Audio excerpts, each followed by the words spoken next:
2026 జనవరి 19వ తేదీ నుంచి మాఘమాసం ప్రారంభం కానుంది. అంటే సోమవారం మాఘశుద్ధ పాడ్యం తిథి నుంచి మొదలు కానుంది.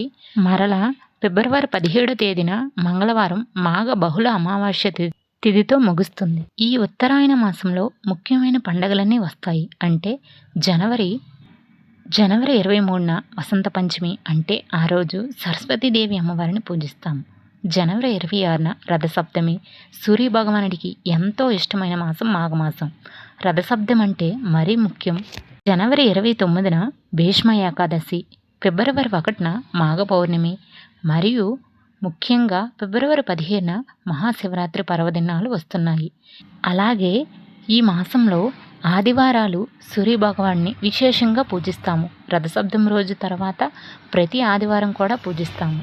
అలాగే దక్షిణాయనంలో కార్తీక మాసం ఎంత విశేషమైనదో ఉత్తరాయణంలో మాఘమాసం కూడా అంతే విశేషమైనది.